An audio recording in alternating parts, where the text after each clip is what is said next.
Dear students, welcome to the first class of Accounting 2 subject of BBA second semester. Accounting 2 subject ನ ಎರಡನೇ semester ನ accounting 2 subject ಗೆ ನಿಮಗೆಲ್ಲರಿಗೂ ಸ್ವಾಗತವನ್ನು ಬಯಸ್ತೇನೆ.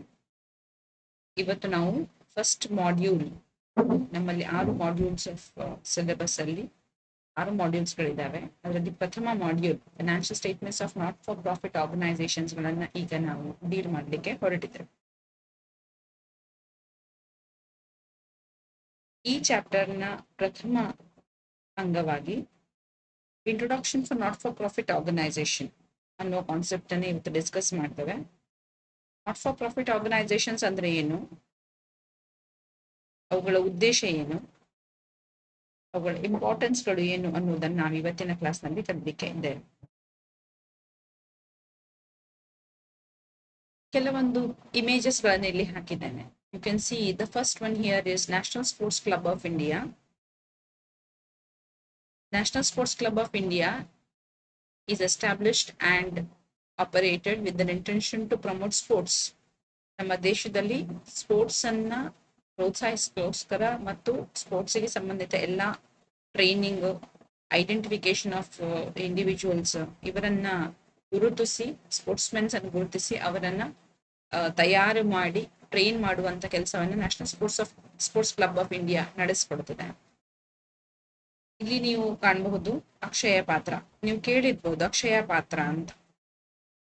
ಅಕ್ಷಯ ಪಾತ್ರೆ ಅಂತ ಹೇಳಿದ್ರೆ ಶ್ರೀಕೃಷ್ಣ ದ್ರೌಪದಿಗೆ ಕೊಟ್ಟಿರ್ತಾನೆ ಊಟ ಅಥವಾ ಅನ್ನ ಅಕ್ಷಯ ಆಗ್ಲಿ ಅಂತ. ಇದೇ ಕಾನ್ಸೆಪ್ಟ್ ಅನ್ನು ಇಟ್ಟುಕೊಂಡು ನಮ್ಮ ದೇಶದಲ್ಲಿ ಒಂದು ಹೊಸ ಒಂದು ರೀತಿಯ ಹೇಳ್ತೇವೆ ಆಂದೋಲನವನ್ನೇ ಕ್ರಿಯೇಟ್ ಮಾಡಿದಂತಹ ಒಂದು ಸ್ಕೀಮ್ ಅಂತ ಹೇಳಿದ್ರೆ ಅಕ್ಷಯ ಪಾತ್ರ ಯೋಜನೆ. ಇದು ಇಸ್ಕಾನ್, ಸೊ ಕೃಷ್ಣ ಕಾನ್ಶಿಯಸ್ನೆಸ್ ಅನ್ನೋ ಒಂದು ಗ್ರೂಪ್ ನಿಂದ ಶುರುವಾದಂತಹ ಇದೊಂದು ಯೋಜನೆ. ಈ ಯೋಜನೆಯಲ್ಲಿ ಶಾಲೆಗೆ ಹೋಗುವ ವಿದ್ಯಾರ್ಥಿಗಳಿಗೆ ಉಚಿತ ಊಟವನ್ನ ಒದಗಿಸುವಂತ ಈ ಕಾರ್ಯಕ್ರಮ ಫ್ರೀ ಆಫ್ ಕಾಸ್ಟ್ ನಡೆಸಿಕೊಂಡು ಬರ್ತಾ ಇರುವ ಇಸ್ಕಾನ್ ಗ್ರೂಪ್ ನ ಈ ಯೋಜನೆ, ಅಕ್ಷಯ ಪಾತ್ರ ಯೋಜನೆ, ಲಕ್ಷಾಂತರ ವಿದ್ಯಾರ್ಥಿಗಳು ಇದರ ಉಪಯೋಗವನ್ನ ಪಡೆದುಕೊಂಡಿದ್ದಾರೆ. ನಮ್ಮ ಸರ್ಕಾರದವರು ಅನ್ನಭಾಗ್ಯ ಯೋಜನೆಯನ್ನ ಆರಂಭಿಸುವ ಸುಮಾರು ಮೊದಲೇ ಈ ಯೋಜನೆ ಸ್ಟಾರ್ಟ್ ಆಗಿ ಹೆಚ್ಚಿನ ವಿದ್ಯಾರ್ಥಿಗಳು, ಈ ಡ್ರಾಪ್ ಔಟ್ಸ್ಗಳು ಕಡಿಮೆ ಆಗ್ಲಿಕ್ಕೆ ಸಾಧ್ಯ ಆದದ್ದು, ಶಾಲೆಗಳಿಗೆ ರೆಗ್ಯುಲರ್ ಆಗಿ ಮಕ್ಕಳು ಬರ್ಲಿಕ್ಕೆ ಸಾಧ್ಯವಾದದ್ದು ಈ ಅಕ್ಷಯ ಪಾತ್ರ ಯೋಜನೆಯಿಂದ. So this has become an international case study today. Similarly, we have Tata Memorial Hospital here. You can see the image of the Tata Memorial Hospital, which is again an hospital which provides services to the people by giving affordable hospital services. So, ಕೈಗೆ ನಿಲುಕುವ ದರದಲ್ಲಿ ಅತ್ಯುನ್ನತ medical services ಗಳನ್ನ ಕೊಡುವಂತ ಕೆಲವು ಆಸ್ಪತ್ರೆಗಳಲ್ಲಿ Tata memorial hospital ಕೂಡ ಒಂದು. This is another organization which is called with the name Teach for India, where there are many students who cannot reach out to the formal education or formal schooling because of their own problems. There are areas, remote areas ಗಳಲ್ಲಿರುವ students ಗಳಿಗೆ teacher ಅನ್ನ reach ಮಾಡ್ಲಿಕ್ಕೆ ಆಗಲ್ಲ. So ಎಲ್ಲಿ students ಗೆ teacher ಅನ್ನ meet ಮಾಡ್ಲಿಕ್ಕೆ ಆಗೋದಿಲ್ವಾ, ಅಲ್ಲಿ ಟೀಚರ್ ಸ್ಟೂಡೆಂಟ್ಸ್ ಅನ್ನ ರೀಚ್ ಮಾಡುವಂತ ಒಂದು ಕೆಲಸವನ್ನ ಟೀಚ್ ಫಾರ್ ಇಂಡಿಯಾ ಅನ್ನೋ ಆರ್ಗನೈಸೇಷನ್ ಮಾಡ್ತಾ ಇದೆ. So that making the education reach to the unreached. ಯಾರಿಗೆ ರೆಗ್ಯುಲರ್ ನಾರ್ಮಲ್ ಎಜುಕೇಶನ್ ತಲುಪುವುದಿಲ್ವೋ ಅಂಥವರಿಗೂ ಎಜುಕೇಶನ್ ತಲುಪು ಹಾಗೆ. ಸಿಮಿಲರ್ಲಿ ಹೆಲ್ಪ್ ಏಜ್ ಇಂಡಿಯಾ ಅನ್ನೋದೊಂದು ಆರ್ಗನೈಸೇಷನ್ ಇದೆ. ಇದು ಏಜ್ ಆದ ವ್ಯಕ್ತಿಗಳಿಗೆ, ಸೀನಿಯರ್ ಸಿಟಿಸನ್ಸ್ ಗಳಿಗೆ, ಡಿಸೇಬಲ್ಡ್ ಹೆಲ್ಪ್ ಮಾಡುವಂತ ಉದ್ದೇಶ ಇಟ್ಟುಕೊಂಡು ನಡೆಸಿಕೊಂಡು ಬರ್ತಾ ಇರೋ ಒಂದು ಆರ್ಗನೈಸೇಷನ್. ಇಷ್ಟೆಲ್ಲ ನಾವು ಈ 5 ಆರ್ಗನೈಸೇಷನ್ ಬಗ್ಗೆ ಇನ್ನಷ್ಟು ಸಾವಿರಾರು ಆರ್ಗನೈಸೇಷನ್ಸ್ ಗಳು ಇದಾವೆ. But for will restrict it to this.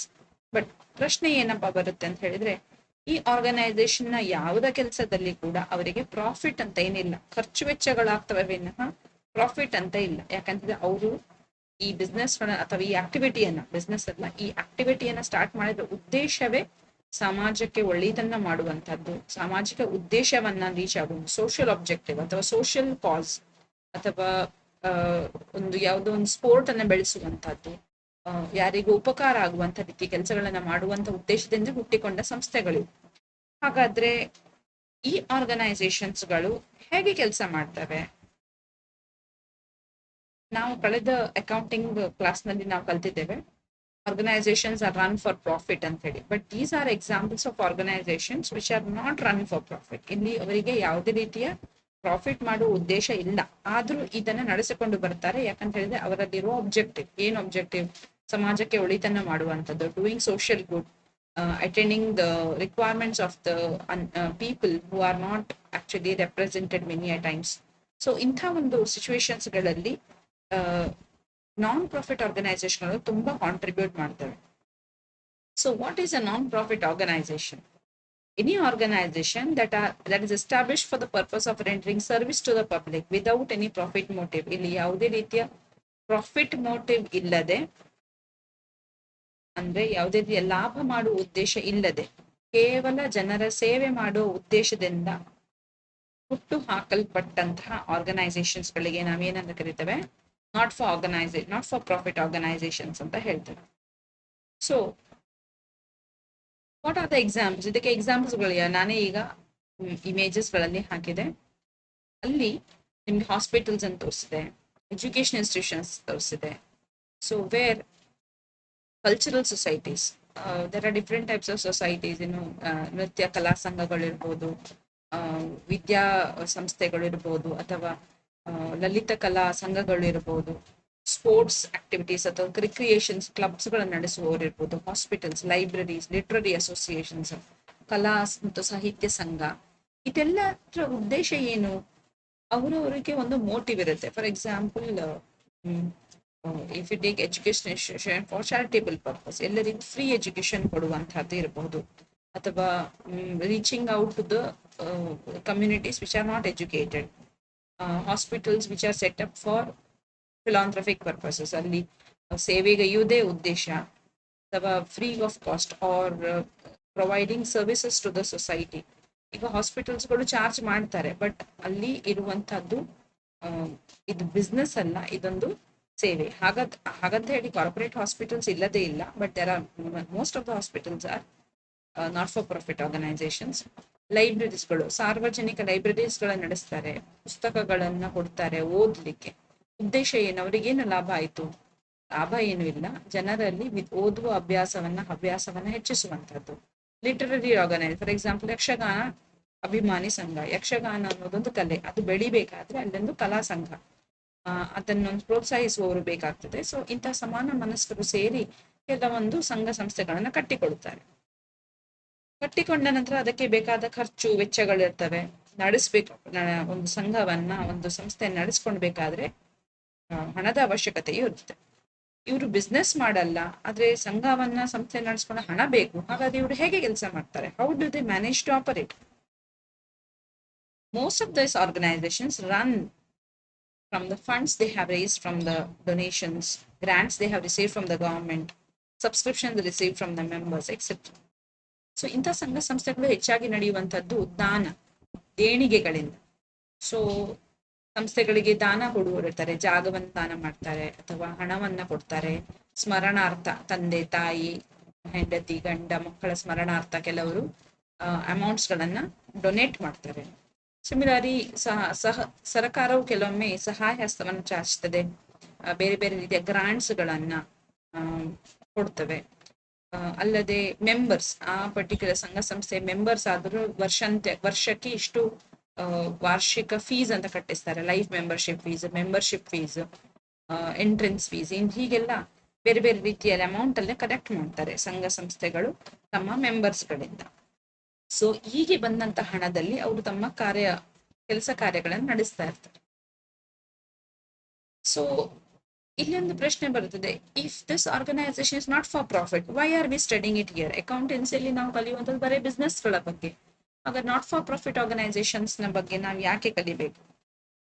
ಎಲ್ಲಿ ಹಣದ ವಹಿವಾಟು ಇರ್ತದೋ ಅಲ್ಲಿ ಪ್ರಾಫಿಟ್ ಆಗ್ಲಿ ಆಗದೇ ಇರ್ಲಿ, ನಾವು ಅಕೌಂಟ್ಸ್ ಅನ್ನ ರೆಕಾರ್ಡ್ಸ್ ಅನ್ನ ಮೇಂಟೈನ್ ಮಾಡಲೇಬೇಕಾಗ್ತದೆ.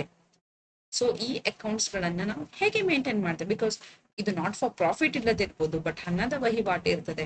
ಹಣ ಬರುತ್ತೆ, ಯಾವ ಯಾವ ರೂಪದಲ್ಲಿ? ಡೊನೇಷನ್ ರೂಪದಲ್ಲಿ ಬರುತ್ತೆ, ಗವರ್ಮೆಂಟ್ ಇಂದ ಸಹಕಾರದಿಂದ, ಗವರ್ಮೆಂಟ್ ನ ಸಹಕಾರದಿಂದ ಗ್ರಾಂಟ್ಸ್ ಬರ್ಬೋದು, ಮೆಂಬರ್ಸ್ಗಳು ತಮ್ಮ ತಮ್ಮ ಫೀಸ್ ಗಳನ್ನು ಕೊಡ್ತಾರೆ, ಮೆಂಬರ್ಶಿಪ್ ಫೀಸ್ ಕೊಡ್ತಾರೆ, ಮತ್ತೆ ಬೇರೆ ಬೇರೆಯವರು ದೇಣಿಗೆ ಕೊಡ್ಬೋದು, ಏನು ವಿಲ್ ಅಥವಾ ಲೆಗೆಸಿಸ್ ಮುಖಾಂತರ ಹಣ ಬರಬಹುದು. ಸೊ ಈ ಎಲ್ಲ ಬಂದಂತಹ ಹಣವನ್ನ ಅವ್ರು ಖರ್ಚು ಮಾಡ್ಬೇಕಾದ್ರೆ ಖರ್ಚಿಗೆ ಸರಿಯಾದಂತಹ ದಾಖಲೆ, ಹಣ ಬಂದದಕ್ಕೂ ದಾಖಲೆ, ಖರ್ಚು ಮಾಡಿದ್ದಕ್ಕೂ ದಾಖಲೆ ಇಟ್ಕೊಳ್ಬೇಕಾಗ್ತದೆ. ಯಾಕಂತ ಹೇಳಿದ್ರೆ ಈ ಆರ್ಗನೈಸೇಷನ್ ನಿರಂತರವಾಗಿ ತಮ್ಮ ಕೆಲಸಗಳನ್ನು ಮಾಡಿಸ್ಕೊಂಡು ಹೋಗ್ಬೇಕಾದ್ರೆ ಪದಾಧಿಕಾರಿಗಳು ಚೇಂಜ್ ಆಗ್ತಾ ಇರ್ತಾರೆ. People who R in charge of operations will be changing.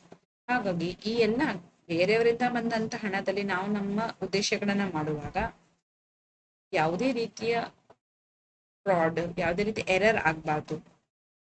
ನಾವು ನೀತಿ ತಪ್ಪಿ ಅಥವಾ ನಮ್ಮ ಅಕೌಂಟ್ಸ್ಗಳು ಯಾವುದೇ ರೀತಿಯ ಫ್ರಾಡ್ಸ್ ಗಳಿಗೆ ಒಳಪಡಬಾರ್ದು ಅಂತ ಆದ್ರೆ ನಾವು ಅದನ್ನ ಅಕೌಂಟ್ಸ್ ಸರಿಯಾಗಿ ಮೇಂಟೈನ್ ಮಾಡಲೇಬೇಕಾಗ್ತದೆ. ನಾಟ್ ಫಾರ್ ಪ್ರಾಫಿಟ್ ಆರ್ಗನೈಸೇಷನ್ ನ ಫೀಚರ್ಸ್ ಗಳೇನು?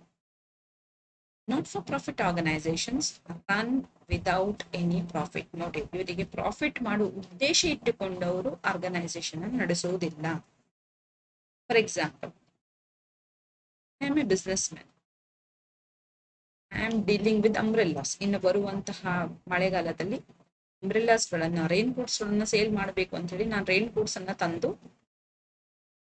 ಮಾರಾಟ ಮಾಡ್ಲಿಕ್ಕೆ ತಂದಿಡ್ತೇನೆ. ಇಲ್ಲಿ ನನಗೆ ಉದ್ದೇಶ ಏನು ಅಂತ ಹೇಳಿದ್ರೆ, ಬರುವ ಮಳೆಗಾಲದಲ್ಲಿ ಆದಷ್ಟು ಹೆಚ್ಚಿನ ರೈನ್ ಕೋಟ್ಸ್ ಗಳನ್ನ, ಅಂಬ್ರೆಲ್ಲಾಸ್ ಗಳನ್ನ ಮಾರಾಟ ಮಾಡಿ ಪ್ರಾಫಿಟ್ ಅನ್ನ ಗಳಿಸುವಂತ, ಇದು ನನ್ನ ಉದ್ದೇಶ. I am a profit organization.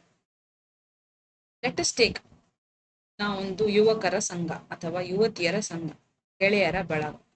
ನಾವು ನೋಡ್ತೇವೆ ನಮ್ಮ ಏರಿಯಾದಲ್ಲಿನ ಹತ್ತಿರದ ಶಾಲೆಗಳಲ್ಲಿ ಮಕ್ಕಳು ಬರ್ತಾರೆ, ಅವರಿಗೆ ರೈನ್ ಕೋಟ್ಸ್ಗಳು ಬೇಕು, ಸೈಕಲ್ ಕೊಟ್ಟಿದ್ದಾರೆ ಗವರ್ಮೆಂಟ್ ಇಂದ, ಅವರಿಗೆ ರೈನ್ ಕೋಟ್ಸ್ ಬೇಕು, ಅಥವಾ ಮಕ್ಕಳು ನಡ್ಕೊಂಡು ಬರ್ತಾರೆ, ಅವರಿಗೆ ಶಾಲೆಗೆ ಹೋಗುವಾಗ ಅಂಬ್ರೆಲ್ಲಾಸ್ ಬೇಕು.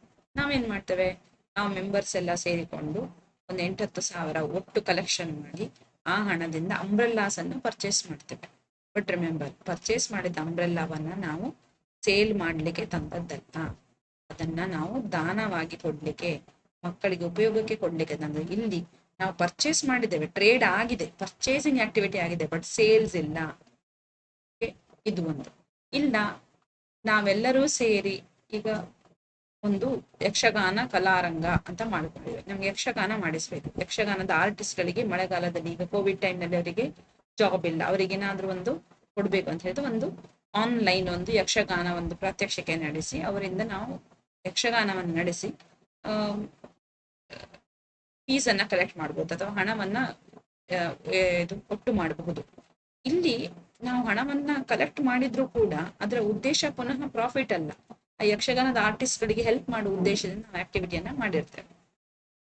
ಸೊ ಇಲ್ಲಿ ಯಾವುದೇ ರೀತಿಯ ಪ್ರಾಫಿಟ್ ಉದ್ದೇಶ ಇಲ್ಲದೆ, ಟ್ರೇಡಿಂಗ್ ಅಲ್ಲಿ ನಾರ್ಮಲಿ ಇನ್ವಾಲ್ವ್ ಆಗುದಿಲ್ಲ, ಆದ್ರೂ ಕೂಡ ಅದರಲ್ಲಿ ಪ್ರಾಫಿಟ್ ಉದ್ದೇಶ ಇಲ್ಲದೆ ಇರುವುದು ಒಂದು ಪ್ರಮುಖ ಲಕ್ಷಣ. It's a very important feature of not for profit organization, where they generally do not conduct trading activity. Even if they conduct, the intention is not to make any profit. The second feature here is to provide services to the specific group or public at large. Not for profit organisation ನ ಉದ್ದೇಶವೇ service ಅನ್ನ, ಸೇವೆಯನ್ನ ಕೊಡುವಂಥದ್ದು. ಯಾವ ರೀತಿಯ ಸೇವೆ? So sports club ಇದ್ರೆ ಆ ಸ್ಪೋರ್ಟ್ಸ್ ಅನ್ನ, ಸ್ಪೋರ್ಟ್ಸ್ ಆಕ್ಟಿವಿಟಿಯನ್ನ ಪ್ರಮೋಟ್ ಮಾಡುವಂತ, ಪ್ರೋತ್ಸಾಹಿಸುವ ಉದ್ದೇಶ. ಲೈಬ್ರರಿ ನಡೆಸ್ತಾ ಇದ್ರೆ ಆ ಪುಸ್ತಕಗಳ ಓದುವಿಕೆಯನ್ನ, ಜನರ ಹವ್ಯಾಸವನ್ನ ಹೆಚ್ಚುಗೊಳಿಸುವ ಉದ್ದೇಶ, ಜನರ ಜ್ಞಾನವನ್ನ ಹೆಚ್ಚಿಸುವ ಉದ್ದೇಶ, ಅಥವಾ ಪುಸ್ತಕದ ಬಗ್ಗೆ ಪ್ರೀತಿಯನ್ನ ಹೆಚ್ಚಿಸುವ ಉದ್ದೇಶದಿಂದ ಲೈಬ್ರರಿ ನಡೆಸ್ತಾ ಇರ್ಬೋದು. ಕ್ರಿಕೆಟ್ ಅಸೋಸಿಯೇಷನ್ ಅಂದ್ರೆ ಒಂದು ಕ್ರಿಕೆಟ್ ಆಟವನ್ನ ಒಂದು ಜನಪ್ರಿಯಗೊಳಿಸುವಂಥದ್ದು, ಅಥವಾ ಸಮಾನ ಮನಸ್ಕರ ತಂಡ ಅವರಿಗೆ ಕ್ರಿಕೆಟ್ ಆಟದ ಮೇಲೆ ಬಹಳ ಆಸಕ್ತಿ ಇದ್ರೆ ಆ ಆಸಕ್ತಿಯನ್ನ ಸಲಹುವ ಉದ್ದೇಶ, so that they will grow in that particular field. Similarly, hospital services. You can't imagine a day where, imagine the situation today, if we had not have enough hospital facilities. ನಾವು ಒಂದು ಸಣ್ಣದೊಂದು PHC ಇಲ್ಲದಿದ್ರೆ ಹೇಗಾಗ್ತಿತ್ತು ಅನ್ನುವ ಒಂದು ಪರಿಸ್ಥಿತಿಯನ್ನು ಕೂಡ ಇವತ್ತು imagine ಮಾಡ್ಲಿಕ್ಕೆ ಆಗಲ್ಲ. ಸೊ ಹಾಸ್ಪಿಟಲ್ಸ್ಗಳು ಕೊಡುವಂತ ಸರ್ವಿಸಸ್ಗಳು. So in such a case earlier when Udupi Manipal hospital wasn't there, Manipal group of hospitals ಇಲ್ಲದೆ ಇದ್ದಾಗ ಸಣ್ಣ ಪುಟ್ಟ ಒಂದು ವೈದ್ಯಕೀಯ ಸೇವೆಗೆ ಕೂಡ ಕುಂದಾಪುರದಿಂದ ಕೂಡ ಜನರು ಉಡುಪಿಗೆ ಮಿಷನ್ ಹಾಸ್ಪಿಟಲ್ಗೆ ಬರ್ತಿದ್ರಂತೆ. ಅಲ್ಲಿಯೂ ಆಗದಿದ್ರೆ ಮಂಗಳೂರಿನ ಆಸ್ಪತ್ರೆಗೆ ಹೋಗಬೇಕಾದಂತಹ ರಿಕ್ವೈರ್ಮೆಂಟ್. ಸೊ ಇಂತಹ ಪರಿಸ್ಥಿತಿಯಲ್ಲಿ ಯು ಕ್ಯಾನ್ ಅಂಡರ್ಸ್ಟ್ಯಾಂಡ್ ಒಂದು ಹಾಸ್ಪಿಟಲ್ನ ಸೇವೆ ಅನ್ನೋದು ಹೆಚ್ಚು ಅವಶ್ಯಕ. ಇವರು ಜನರಿಗೆ ಎಲ್ಲರಿಗೂ ಕೂಡ ಸರ್ವಿಸ್ ಅನ್ನ ಕೊಡ್ತಾರೆ. ಇಲ್ಲಿ ಆರೋಗ್ಯ ಸಮಸ್ಯೆಯನ್ನು ನಿವಾರಿಸುವಂತದ್ದೇ ಉದ್ದೇಶ ಆಗಿದೆ ಬಿಟ್ರೆ there is no profit making. Generally they do not undertake business. The third feature is they do not undertake business or trading activity. ಹಾಗಂತ ಹೇಳಿ ಮಾಡಬಾರ್ದು ಅಂತ ಇಲ್ಲ, ಬಟ್ ಈ ಬಿಸ್ನೆಸ್ ಅಥವಾ ಟ್ರೇಡಿಂಗ್ ಆಕ್ಟಿವಿಟಿಯಲ್ಲಿ ಅವ್ರು ಯಾಕೆ ಇನ್ವಾಲ್ವ್ ಆಗುದಿಲ್ಲ ಅಂದ್ರೆ ಅವರಿಗೆ ಪ್ರಾಫಿಟ್ ಮಾಡೋ ಉದ್ದೇಶ ಇಲ್ಲ. ಕಲೆಯನ್ನು ಪೋಷಿಸುವಂತದ್ದು, ಯಾವುದೋ ಒಂದು ಸರ್ವಿಸ್ ಅನ್ನು ಕೊಡುವಂತದ್ದು, ಯಾವುದೋ ಒಂದು ಉದ್ದೇಶ ಇಟ್ಕೊಂಡು ಲೈಬ್ರರಿ, ಕಲಾರಂಗ, ಯುವಕ ಸಂಘ ಇವರೆಲ್ಲ ಸಾಮಾಜಿಕ ಉದ್ದೇಶದಿಂದ ಒಟ್ಟು ಒಗ್ಗೂಡಿ ತಮ್ಮ ಕೆಲಸಗಳನ್ನ ಮಾಡ್ತಾ ಇರೋದು. ಅವರಿಗೆ ಯಾವುದೇ ರೀತಿ ಬಿಸ್ನೆಸ್ ಅನ್ನು ನಡೆಸುವಂತ ಆಸಕ್ತಿ ಇರೋದಿಲ್ಲ. ಈ ಹಾಲು ಉತ್ಪಾದಕರ ಒಕ್ಕೂಟ ಅಂತ ಕೇಳಿರ್ಬೋದು ನೀವು. ಅವರಲ್ಲಿ ಇದು ಹೈನುಗಾರಿಕೆಗೆ ಬೇಕಾದಂತಹ ಹಿಂಡಿ ಅದನ್ನೆಲ್ಲ ಮಾರಾಟ ಮಾಡ್ತವೆ. ಬಟ್ ರಿಮೆಂಬರ್, ಅಲ್ಲಿ ಪ್ರಾಫಿಟ್ ಮಾಡೋ ಉದ್ದೇಶ ಎಲ್ಲ. ಒಕ್ಕೂಟದ ಸದಸ್ಯರೆಲ್ಲರೂ ಹೈನುಗಾರರೇ ಆಗಿರ್ತಾರೆ. ಅವರು ತಮಗೋಸ್ಕರ ಅವರು ಒಟ್ಟಾಗಿ ಕೆಲಸಗಳನ್ನ ಮಾಡ್ತಾ ಇರ್ತಾರೆ. So latest take first BBA ಅವರಿಗೆ ಜೆರಾಕ್ಸ್ ಮಾಡಿಸ್ಲಿಕ್ಕಿದೆ. ಸೊ ಒಬ್ಬೊಬ್ಬರೇ ಹೋಗಿ ಜೆರಾಕ್ಸ್ ಮಾಡಿದ್ರೆ ಒಂದು ಪೇಜಿಗೆ ₹2 ಚಾರ್ಜ್ ಮಾಡ್ತಾರೆ. ನಿಮ್ಗೆ ಒಬ್ಬೊಬ್ಬರಿಗೆ 50 ಪೇಜ್ ಜೆರಾಕ್ಸ್ ಮಾಡ್ಲಿಕ್ಕಿದೆ. ಒಂದು ಸೆಟ್ ಜೆರಾಕ್ಸ್ ಮಾಡಿದ್ರೆ ₹100 ಆಗತ್ತೆ. ನೀವು 15 ಜನ ಇದ್ದೀರಿ, ₹1,500 ಖರ್ಚಾಗತ್ತೆ. ಅದೇ 15 ಜನದ ಜೆರಾಕ್ಸ್ ಕಾಪೀಸ್ ಅನ್ನ ಒಟ್ಟಿಗೆ ಒಬ್ಬರು ಹೋಗಿ ಮಾಡಿಸ್ಕೊಂಡು ಬಂದ್ರೆ ಅವ ₹1.5 ಮಾಡಿ ಕೊಡ್ತಾನ ಅಂತ ಹೇಳಿದ್ರೆ ನಿಮ್ಮ ಕಾಸ್ಟ್ 50 ಪೈಸೆ ಕಡಿಮೆ ಆಗುತ್ತೆ. So maybe you will pay only 1,250 instead of paying 1,500. ಇಲ್ಲಿ ₹250 ಉಳಿತಾಯ ಮಾಡುವ ಉದ್ದೇಶದಿಂದ ನೀವು ಸಮಾನ ಮನಸ್ಕರು ಸೇರಿ ಒಂದು ಆಕ್ಟಿವಿಟಿಯನ್ನು ನಡೆಸಿಕೊಟ್ರೆ ಅದನ್ನ ಬಿಸ್ನೆಸ್ ಆಕ್ಟಿವಿಟಿ ಅಂತ ಹೇಳಲಿಕ್ಕೆ ಬರೋದಿಲ್ಲ. It is a service to self. The fourth important feature of a non-trading concern is its major source of income includes subscription of members, donations, grant in aid, legacies. ಇವರಿಗೆ ತಮ್ಮದೇ ಆದಂತಹ source of income, independent source of income ಇಲ್ಲ. ಈ ಸಂಘ ಸಂಸ್ಥೆಗಳು survive ಆಗುವುದು ದಾನ ದೇಣಿಗೆಗಳ ಮೇಲೆ, ಇತರರು ಕೊಟ್ಟಂತಹ ಹಣದ ಸಹಾಯ ಹಸ್ತದ ಮೇಲೆ, ಗವರ್ಮೆಂಟ್ ಕೊಡುವಂತಹ ಗ್ರಾಂಟ್ ಇನ್ ಏಡ್, ಗವರ್ಮೆಂಟ್ಗೆ ಒಮ್ಮೆ ಹಣದ ಸಹಾಯವನ್ನ ಮಾಡುತ್ತೆ.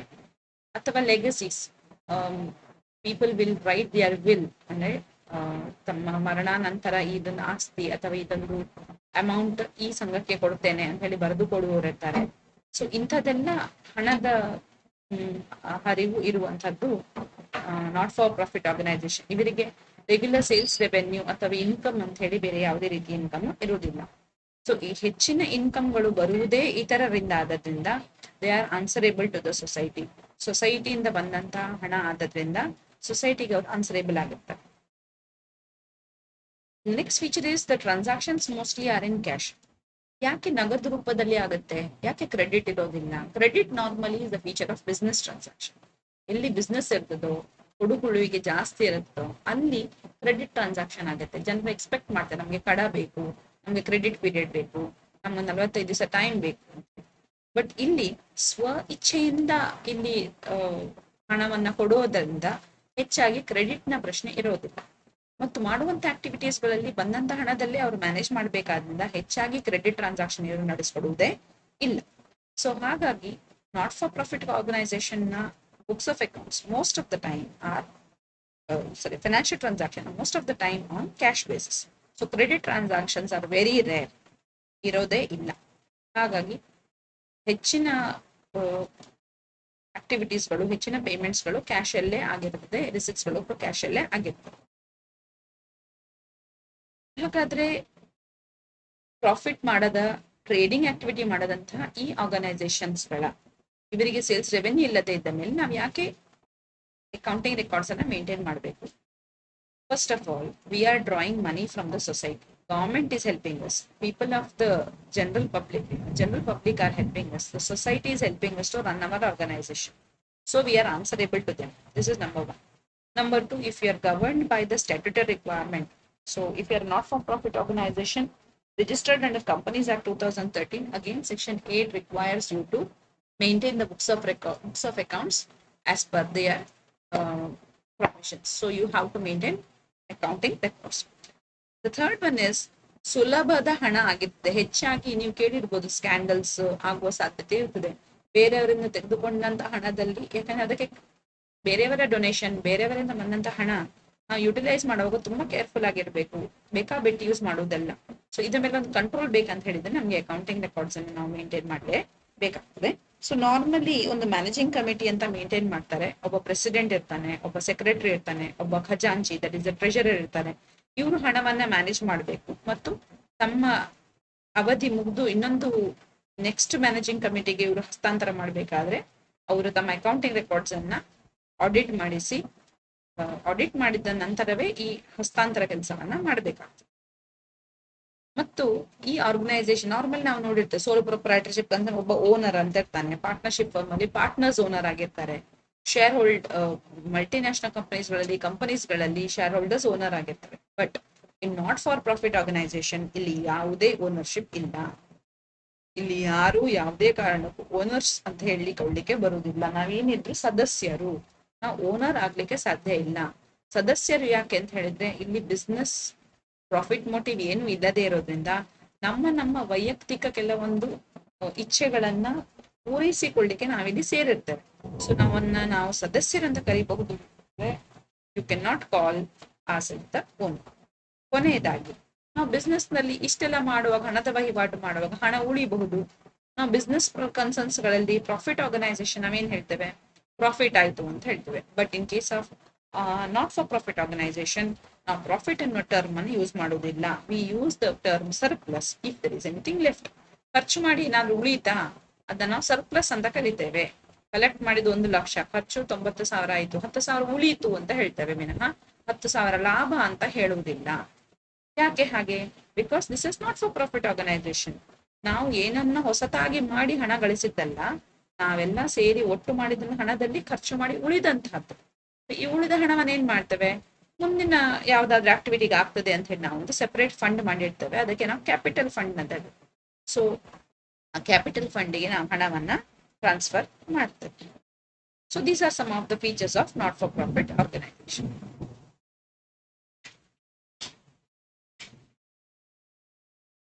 So what are the records which are maintained by not-for-profit organization? Usually, the not-for-profit organizations maintain 3 types of accounts. That is, one receipts and payments account, income and expenditure account, and balance sheet. So, compared to the businesses, profit-based organizations, not for profit organization maintain receipts and payments account. Because ಹೆಚ್ಚಿನ transactions ನಗದು ರೂಪದಲ್ಲಿ ಆಗಿರೋದ್ರಿಂದ ಬಂದಂತ cash receipts ಗಳನ್ನ ನಾವು receipt side ಅಲ್ಲಿ ಬರೀತೇವೆ. ಬಂದಂತ ಮಾಡಿದಂತ ಪೇಮೆಂಟ್ಸ್ ಅನ್ನ ಪೇಮೆಂಟ್ ಸೈಡ್ ಅಲ್ಲಿ ಬರೀತೇವೆ. ಮತ್ತು ಈ ರಿಸಿಪ್ಟ್ಸ್ ಅಂಡ್ ಪೇಮೆಂಟ್ಸ್ ಅಕೌಂಟ್ ನಿಂದ ಡಿರೈವ್ ಮಾಡಿ ನಾವು ಇನ್ಕಮ್ ಅಂಡ್ ಎಕ್ಸ್ಪೆಂಡಿಚರ್ ಖರ್ಚು ವೆಚ್ಚಗಳ ಮಾಹಿತಿಯನ್ನು ಇನ್ಕಮ್ ಅಂಡ್ ಎಕ್ಸ್ಪೆಂಡಿಚರ್ ಅಕೌಂಟ್ ಅಲ್ಲಿ ಬರೆದು ಬ್ಯಾಲೆನ್ಸ್ ಶೀಟ್ ಅಲ್ಲಿ ನಮ್ಮ ಆಸ್ತಿ ಮತ್ತು ಅಸೆಟ್ಸ್ ಮತ್ತು ಲಯಬಿಲಿಟೀಸ್ ನ ಡೀಟೇಲ್ಸ್ ಅನ್ನ ಕೊಡ್ತೀವಿ. ಈ ಅಕೌಂಟ್ಸ್ ಅನ್ನ ಮೇಂಟೈನ್ ಮಾಡಬೇಕಾದ್ರೆ normally not for profit organisation maintains only 3 books. ರೆಕಾರ್ಡಿಗೆ ಬೇಕಾಗಿ ಒಂದು ಕ್ಯಾಶ್ ಬುಕ್ ಅನ್ನ ಮೇಂಟೈನ್ ಮಾಡ್ತಾರೆ, ಒಂದು ಜರ್ನಲ್ ಅನ್ನ ಮೇಂಟೈನ್ ಮಾಡ್ತಾರೆ, ಮತ್ತೊಂದು ಮಿನಿಟ್ಸ್ ಆಫ್ ದ ಮೀಟಿಂಗ್. ನೀವು ಯಾವುದೇ ಖರ್ಚು ವೆಚ್ಚಗಳನ್ನ ಮಾಡಬೇಕಾದ್ರೆ ನಿಮ್ಮ ಮ್ಯಾನೇಜಿಂಗ್ ಕಮಿಟಿಯ ಮೀಟಿಂಗ್ ಅಲ್ಲಿ ಆ ಖರ್ಚು ಮತ್ತು ಆ ಆದಾಯವನ್ನ ಮೆನ್ಷನ್ ಮಾಡಬೇಕಾಗಿರ್ತದೆ, ಅಪ್ರೂವ್ ಮಾಡಬೇಕಾಗ್ತದೆ. ಹಾಗಾಗಿ minutes of the meeting book ಮತ್ತು ರಿಜಿಸ್ಟರ್ ಆಫ್ ಮೆಂಬರ್ಸ್, ಯಾರೆಲ್ಲ ಸದಸ್ಯರಿದ್ದಾರೆ, ಈ 2 ಬುಕ್ ಅನ್ನ ಮೇಂಟೈನ್ ಮಾಡಿ. So we have 4 books to be maintain. So ಅಕೌಂಟ್ಸ್ಗೆ ಬೇಕಾಗಿ 2 ಬುಕ್, ಒಂದು ಕ್ಯಾಶ್ ಬುಕ್, ಒಂದು ಜರ್ನಲ್ ಅನ್ನು ನಾವು ಮೇಂಟೈನ್ ಮಾಡ್ತೇವೆ. Based upon this we prepare receipts and payments book, account, income and expenditure account, and thereafter balance sheet. So those organizations who are registered under Section 8 of the Indian Companies Act 2013, they have to prepare income and expenditure account and balance sheet as per Schedule 3 of the Indian Companies Act 2013. So not necessary that all not-for-profit organizations must register themselves under Companies Act. But there are few organizations who are registering themselves as companies to get some benefits under the Income Tax Act. We will have to, in that case, we will have to record the transactions as per the schedule 3 of the Companies Act 2013. So the next concept is about distinction between profit-based organization and not-for-profit organization. How a not-for-profit organization different from profit organization? I have given the basis for distinction. ಹೇಗೆ ಒಂದು profit based organization not for profit organization ಇಂದ ಭಿನ್ನವಾಗಿದೆ ಅನ್ನುವುದನ್ನು ನಾವಿಲ್ಲಿ ಕಲಿತೇವೆ. First difference is purpose, ಉದ್ದೇಶ. Profit organization ಉದ್ದೇಶವೇ profit ಮಾಡುವಂತಹದ್ದು. ಇವರು ಯಾವುದೇ ಆಕ್ಟಿವಿಟಿ ಮಾಡಿದ್ರು ಅದರಲ್ಲಿ ಪ್ರಾಫಿಟ್ ಪೋರ್ಷನ್ ಇಟ್ಟುಕೊಂಡೇ, ಪ್ರಾಫಿಟ್ ಮಾಡೋ ಉದ್ದೇಶದಿಂದಲೇ ಕಾರ್ಯವನ್ನ ನಿರ್ವಹಿಸ್ತಾರೆ. ಹಾಗಂತ ಹೇಳಿದ್ರೆ not for profit organization, they are here only to provide service. There is no other profit motive. ಅವರಿಗೆ ಸೇವೆಗೈಯುವುದೇ ಉದ್ದೇಶ ಬಿಟ್ಟರೆ ಯಾವುದೇ ಲಾಭವನ್ನು ಗಳಿಸುವ ಉದ್ದೇಶ ಇರೋದಿಲ್ಲ. Second distinction is mode of transaction. So profit based organization ವ್ಯವಹಾರವನ್ನು ನಡೆಸ್ತಾ ಇರೋದ್ರಿಂದ ಅವರು ನಗದು ವ್ಯವಹಾರವನ್ನು ನಡೆಸ್ತಾರೆ, ಕ್ರೆಡಿಟ್ ಟ್ರಾನ್ಸಾಕ್ಷನ್ ಅಂದ್ರೆ ಕಡ ಅಥವಾ ಕ್ರೆಡಿಟ್ ಟ್ರಾನ್ಸಾಕ್ಷನ್ ನಡೆಸ್ತಾರೆ. But not for profit organisation ಅಲ್ಲಿ ಹೆಚ್ಚಿನ ಟ್ರಾನ್ಸಾಕ್ಷನ್ ಕ್ಯಾಶೇ ಆಗಿರುತ್ತದೆ. ಆಗ ಯಾವುದೇ ರೀತಿಯ ಕ್ರೆಡಿಟ್ ಟ್ರಾನ್ಸಾಕ್ಷನ್ ಗಳಿಗೆ ಅವಕಾಶ ಕೊಡುವುದಿಲ್ಲ. The position here is the business concern which are running for profit are interested in their profitability position. But whereas not for profit organization looks at its cash position. ನನ್ನ ವ್ಯವಹಾರ ನಡೆಸಲಿಕ್ಕೆ ಬೇಕಾದಂತಹ ನಗದು ನನ್ನಲ್ಲಿ ಇದೆಯಾ ಇಲ್ವಾ ಅನ್ನೋದ್ರ ಬಗ್ಗೆ ಅವರಿಗೆ ಇಂಟ್ರೆಸ್ಟ್ ಇದೆ ಬಿಟ್ರೆ they are not bothered about profitability at all. But whereas in case of profit organization, they are bothered about the profitability of the organization. And as I told you earlier, only in business organization, in sole proprietors, in case of partnership firm, in case of companies, we have a concept of ownership because they are there, they have invested money with an intention to earn it back. ಅವ್ರು ಯಾಕೆ ಹಣ ಹಾಕಿದ್ದಾರೆ ಅಂತ ಹೇಳಿದ್ರೆ ಮುಂದಕ್ಕೆ ಆ ಹಣದ ಮೇಲೆ ಅವರಿಗೆ ಅರ್ನಿಂಗ್ಸ್ ಬೇಕು, ಪ್ರಾಫಿಟ್ಸ್ ಬೇಕು. ಹಾಗಾಗಿ ಅವರನ್ನು ನಾವೇನಂತ ಕರಿತೇವೆ, ಓನರ್ಸ್ ಅಂತ ಕರೀತೇವೆ. But in case of not for profit organisation it's about members. ಯಾಕಂದ್ರೆ ಯಾರೂ ಬಂದಿದ್ದನ್ನು ಸೇರ್ಕೊಳ್ಬಹುದು, ಮೆಂಬರ್ಶಿಪ್ ಫೀಸ್ ಕೊಟ್ಟರೆ ಸಾಕು, ನೀವು ಸದಸ್ಯರಾಗಿ ಬಿಡ್ತೀರಿ. ಹಾಗಂತೇಳಿ ನೀವು ಒಂದು ಕಂಪನಿಯ ಓನರ್ ಅಥವಾ ಬಿಸ್ನೆಸ್ನ ಓನರ್ ತನ್ನಷ್ಟಕ್ಕೆ ಆಗ್ಲಿಕ್ಕೆ ಸಾಧ್ಯ ಇಲ್ಲ. ನೀವು ಕ್ಯಾಪಿಟಲ್ ಇನ್ವೆಸ್ಟ್ಮೆಂಟ್ ಮಾಡಬೇಕು, ಶೇರ್ಸ್ ಪರ್ಚೇಸ್ ಮಾಡಬೇಕು. Only then you will get the ownership in case of businesses. But in case of not for profit organization, you need to only have common interest. You become a member on payment of membership or not, depending upon the rules of the organization. In case of a non-profit organization, while we prepare cash book, profit organization maintain 3-column cash book which will have discount column, cash column and bank column. But expenditure specific ನಾವು imprest system ಅಲ್ಲಿ maintain ಮಾಡಿದಾಗ expenditure specific columns ಇರೋದಿಲ್ಲ. But normally in case of not for profit organisation cash book ಅಲ್ಲಿ individual receipts and payments column ಅನ್ನೇ maintain ಮಾಡಿ. For example life membership fees, ಸದಸ್ಯರ ಸದಸ್ಯತ್ವ ಶುಲ್ಕ, ಅಥವಾ ಮತ್ತೆ ಇನ್ನೊಂದು ಕಾಲಮ್ ಏನಿರ್ಬೋದು ಅಂತ ರೆಗ್ಯುಲರ್ ಖರ್ಚು ವೆಚ್ಚಗಳು ಯಾವುದೆಲ್ಲ ಇದೆ, ರೆಗ್ಯುಲರ್ ರಿಸೀವ್ ಆಗೋದು ಸದಸ್ಯತ್ವ ಶುಲ್ಕ ಅಥವಾ ಯಾವುದಾದ್ರೂ ಎಂಟ್ರೆನ್ಸ್ ಫೀಸು, ಇಂಥದ್ದು ರೆಗ್ಯುಲರ್ ಬರುವಂಥ ಇನ್ಕಮ್ಗಳಿಗೆ ಒಂದು ಕಾಲಮ್ ಇರ್ತವೆ. ರೆಗ್ಯುಲರ್ ಪೇಮೆಂಟ್ ಮಾಡೋ ಖರ್ಚು, ನ್ಯೂಸ್ ಪೇಪರ್ಸು, ಕ್ರಿಕೆಟ್ ಇದು ಟೂರ್ನಮೆಂಟ್ ಎಕ್ಸ್ಪೆನ್ಸಸ್ಸು, ಪ್ರತಿ ವಾರ ಯಕ್ಷಗಾನ ನಡೆಸ್ತಿರೋದು, ಯಕ್ಷಗಾನ ನಡೆಸಿದ್ರ ಬಗ್ಗೆ ಖರ್ಚು ವೆಚ್ಚದ ಅಂತ ಹೇಳಿ ಒಂದು ಸೆಪರೇಟ್ ಕಾಲಮ್ ಅನ್ನ ಮೇಂಟೈನ್ ಮಾಡ್ತಾರೆ. ಸೊ ಹಾಗಾಗಿ ಇಲ್ಲಿ ಒಂದು ಕ್ಯಾಶ್ ಬುಕ್ ಅಲ್ಲಿ ಏನ್ ಡಿಫರೆನ್ಸ್ ಅಂದ್ರೆ, ನಾಟ್ ಫಾರ್ ಪ್ರಾಫಿಟ್ ಆರ್ಗನೈಸೇಷನ್ ನ ಕ್ಯಾಶ್ ಬುಕ್ ಅಲ್ಲಿ expenditure specific receipt specific columns ಅನ್ನ ಸಪರೇಟ್ ಆಗಿ ಮೇಂಟೈನ್ ಮಾಡುವ ಸಾಧ್ಯತೆ ಇರ್ತದೆ. For frequently open, just like in imprest system ನಾವು ಹೇಗೆ ಕಾಲಮ್ ಹಾಕಿ ಸೆಪರೇಟ್ ಕ್ಯಾಶ್ ಕಾಲಮ್ಸ್ ಅನ್ನ ಮೇಂಟೈನ್ ಮಾಡ್ತಿದ್ವು, ಇಲ್ಲಿ ಅದನ್ನ ಮೇಂಟೈನ್ ಮಾಡ್ತೇವೆ. Versus in profit based organization ಇದು ಇರೋದಿಲ್ಲ. ಲೆಜರ್ ಅಕೌಂಟ್ಸ್ಗಳು ಪ್ರಾಫಿಟ್ ಆರ್ಗನೈಸೇಷನ್ ತುಂಬಾ ಲೆಜರ್ ಅಕೌಂಟ್ಸ್ ಇರ್ತದೆ. It may be sales expenses, prepaid expenses, insurance, sales, wages, salaries, transportation expenses, travelling expenses, ಒಂದು ರಾಶಿ ಲೆಜರ್ ಅಕೌಂಟ್ಸ್ ಇರ್ತದೆ. Because the transactions are numerous in nature in case of profit organization. But for not for profit organization it's not like that. It's specific and very few. ಅತಿ ಕಡಿಮೆ transactions ಗಳು ಇರ್ತವೆ, ಹಾಗಾಗಿ leisure accounts ಗಳು ಇರೋದಿಲ್ಲ. ಅತಿ ಕಡಿಮೆ ಲೆಜರ್ ಅಕೌಂಟ್ಸ್ ಇರುತ್ತೆ. Then trial balance. Normally, profit-based organization will prepare final accounts because there is lots of ledger accounts to be tracked. ತುಂಬಾ ಲೆಜರ್ ಅಕೌಂಟ್ಸ್ಗಳು ಇರ್ತವೆ, ಅದನ್ನು ಟ್ರ್ಯಾಕ್ ಮಾಡಿ ಕರೆಕ್ಟ್ ಆಗಿ P&L ಅಕೌಂಟ್ ಬ್ಯಾಲೆನ್ಸ್ ಶೀಟ್ ಮಾಡಬೇಕಾದ್ರೆ ಒಂದು ಕರೆಕ್ಟ್ ಆದ ಟ್ರಯಲ್ ಬ್ಯಾಲೆನ್ಸ್ ಬೇಕೇ ಬೇಕು. ಆದರೆ not for profit organization generally do not maintain a proper trial balance because they don't have many ledger accounts like in case of other organization. Very few transactions ಇರ್ತದೆ, cash ಬುಕ್ಕಲ್ಲಿ ಬೇಕಾದಂಥ ಎಲ್ಲ ಮಾಹಿತಿ ಜರ್ನಲಿಂದ ಸಿಗುತ್ತೆ, ಹಾಗಾಗಿ ಅವರು ಮಾಡಲ್ಲ. ಬಟ್ ವೆರ ಸೆಕ್ಷನ್ 8 ಅಂಡರ್ ಯಾರೆಲ್ಲ P&L ಅಕೌಂಟ್ಸ್ ಅನ್ನೇ ಮೇಂಟೈನ್ ಮಾಡಬೇಕು ಅವರು ಜನರಲಿ ಟ್ರಯಲ್ ಬ್ಯಾಲೆನ್ಸ್ ಅನ್ನ ಮಾಡ್ತಾರೆ. ಬಿಕಾಸ್ ಸರ್ಕಾರಕ್ಕೆ ಮಾಹಿತಿಯನ್ನು ಸಲ್ಲಿಸಬೇಕಾದ್ರಿಂದ ಅಲ್ಲಿ ಟ್ರಯಲ್ ಬ್ಯಾಲೆನ್ಸ್ ಜನರಲಿ ಪ್ರಿಪೇರ್ ಮಾಡ್ಕೊಳ್ತಾರೆ, ಅದರ್ವೈಸ್ ಅದು ಅವಶ್ಯಕತೆ ಇಲ್ಲ. A profit-based organization prepares its final accounts. Normally, there are 3 portions to this final account: trading account, profit and loss account, and balance sheet. ಒಂದು ಪ್ರಾಫಿಟ್-ಬೇಸ್ಡ್ ಆರ್ಗನೈಸೇಷನ್ 3 ಫೈನಾನ್ಷಿಯಲ್ ಸ್ಟೇಟ್ಮೆಂಟ್ಸ್ 3 ಭಾಗವನ್ನ ಮಾಡ್ಕೊಳ್ತದೆ. Trading account ಅನ್ನು ಮಾಡುತ್ತೆ, where we arrive at the gross profit. Profit and loss account ಅನ್ನು ಮಾಡ್ಕೊಳ್ತದೆ, where we arrive at the net profit. Then we prepare the balance sheet, which talks about the assets and liabilities position.